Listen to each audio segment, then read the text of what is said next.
Bonjour à tous et bienvenue dans cette vidéo où nous allons plonger dans l'histoire fascinante d'un événement qui a marqué les esprits et la foi de nombreuses personnes depuis plus de 4 siècles. Le miracle eucharistique de Favenay, survenu en 1608. Cet événement unique a laissé des témoins incrédules, des experts sans réponse et a consolidé la foi de milliers de croyants. Préparez-vous à découvrir un récit à la fois historique et spirituel qui continue de captiver les cœurs. Nous sommes en 1608, à la veille de la Pentecôte. Les bénédictins de l'abbaye de Favenay en Haute-Saône se préparent pour l'adoration eucharistique.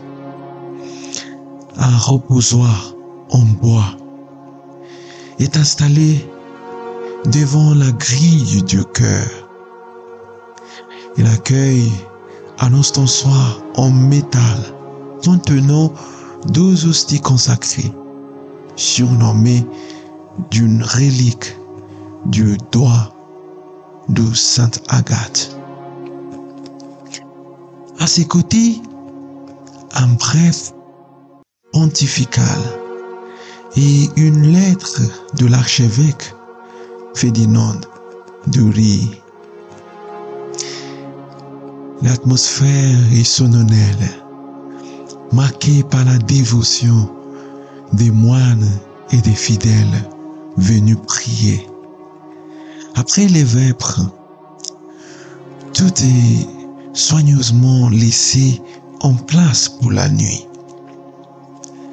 Les portes de l'église sont fermées. Vers 3 heures du matin, un moine, Dom Jean Gagné, découvre avec effroi une épaisse fumée envahissant l'église. L'incendie s'est déclaré probablement à cause de cierges laissés allumés.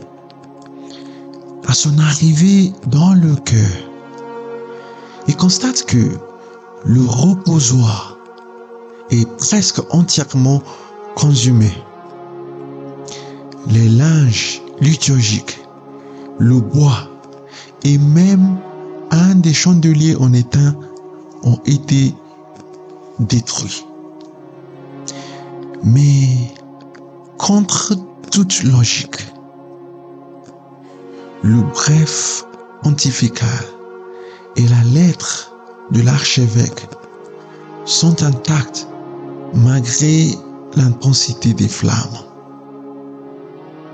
Alors que les moines examinent les dégâts, un novice Antoine Roudelot lève les yeux à sa stupéfaction. Il aperçoit l'ostensoir suspendu dans les airs, à environ 1,50 mètres du sol, exactement à l'endroit où il avait été placé la veille. La nouvelle se répand rapidement et l'église commence à se remplir de fidèles, de prêtres et de curieux, tous témoins de ce phénomène inexplicable. Les capucins de Vesoul arrivent le jour même, rejoints par des prêtres et des religieux d'autres ordres. Pendant plus de 33 heures, l'ostensoir reste suspendu, immobile, malgré les pressions sur la grille de chœur qui vacille sous l'influx de fidèles. Les témoins, dont des ecclésiastiques réputés pour le prudence s'accorde sur le caractère surnaturel de l'événement. Le 27 mai, alors que l'église est bondée, un son métallique retentit. L'ostensoir commence à descendre lentement, comme porté par une main invisible, jusqu'à se poser délicatement sur un corporal placé sous lui. Les hosties sont intactes. Une enquête minutieuse et rapidement ouverte par l'archevêque de Besançon, Ferdinand de Rie. 54 témoins issus de milieux variés sont entendus sous serment. Leur témoignage est unanime. Il s'agit d'un miracle. Moins de 2 mois plus tard, le 10 juillet 1608, l'événement est officiellement reconnu comme tel. En 1864, le pape Pie IX confirme ce miracle, renforçant encore sa place dans la tradition catholique. Aujourd'hui, Faverney est un lieu de pèlerinage où les fidèles viennent se recueillir et célébrer cet événement extraordinaire.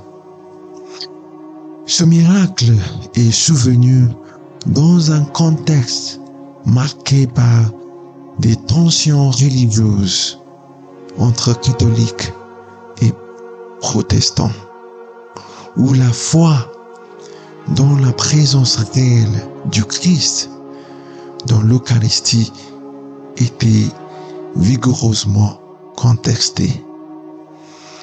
Il a renforcé la dévotion eucharistique et suscité une profonde ferveur populaire. Encore aujourd'hui, cet événement nous interpelle, que nous soyons croyants ou non. Il nous invite à réfléchir sur le mystère, la foi et les limites de notre compréhension. Le miracle eucharistique de Faverney demeure un témoignage poignant de foi et de mystère. À travers les siècles, il a marqué l'histoire religieuse et continue d'inspirer les fidèles. Si cette histoire vous a touché ou intrigué, n'hésitez pas à partager vos réflexions en commentaire. Merci de votre attention et à bientôt pour un nouveau récit captivant.